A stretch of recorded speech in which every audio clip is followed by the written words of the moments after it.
Hälytyskeskus. Onko palokunta? Kyllä on.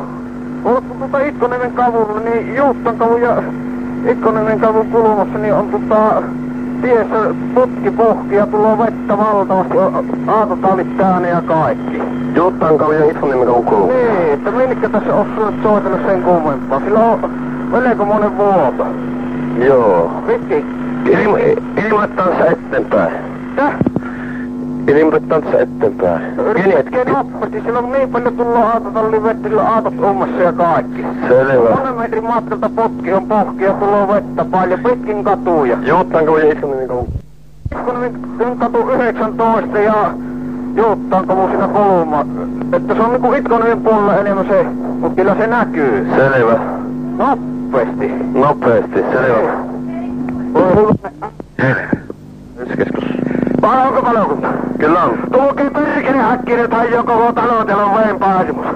Ottakaa niin monta ruiskolautta, niin särkynen ovet ja talo ja alakerta on sortuu koko talo. Ettekö tuo kuulta äsken soitin jo teille? Kyllä. Ja palokunta on tulossa. Pankee pillit huutamaan ja helvetin äkkiä, täällä on hätää nyt. Selvä. Ja on soitettu jo monta kertoo teille. Selvä, palokunta on tulossa. Perkele häkkiä nyt Selvä, palokunta on tulossa.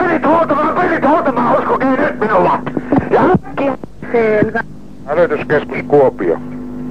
Tuo Itkoniemen kovin Juustan kulmasta.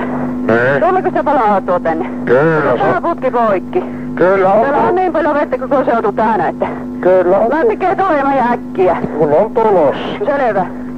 Hälytyskeskus Kuopio. Onko palokunnassa? No on. No nukuttako tuo nyt siellä? Vai miten te tiedätte, kun 3-5 kertaa jo soitettu?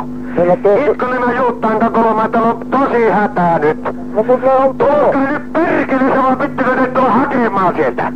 Saatana, meillä on nyt hätää tosiaan ja ruiskumoottorit ottakaa ja kaikki helvetit mukaan talo sortuu jo. No on tulossa. On tulossa perkele, mutta se on jo puoli tuntia odotettu. Täällä tullaan lehteen, teillä saattaa olla ja lehtimiehet soitetaan nyt. No soita. Hälytyskeskus. No onko se palokunnalla? On. No onko tänne Itkoniemelle tulossa ketään? Sinne on tulossa auto ja tulee varmasti ihan heti. Ihan heti. Kuinka kun puolta on jo soiteltu? Milläkö se ihan heti on? Se on tulossa sinne matkalla. Ei näe tulevan perkele. Ja poliisit soittakee kanssa yksittäisiltä. Tänne tarvitaan hirveästi voimia nyt. Poliisit on sinne tulossa. No, on sinnittu. Nyt ja sanomalehtimiehet. Joo. Soittakee ne kanssa sieltä, että minun tarvit tässä. Ihan totta. Ja vakuutusyhtiötä kaikki nyt paikalle. Joo, kyllä. Nyt on katastrofi juttu, ymmärrättekö? Joo. Niin, minä sanon, että otetaan täällä vielä lisää. Ei tänne tule ketään. Perkele nyt olleen. Kaupunki ei saa palokuntoa. Perkele nyt.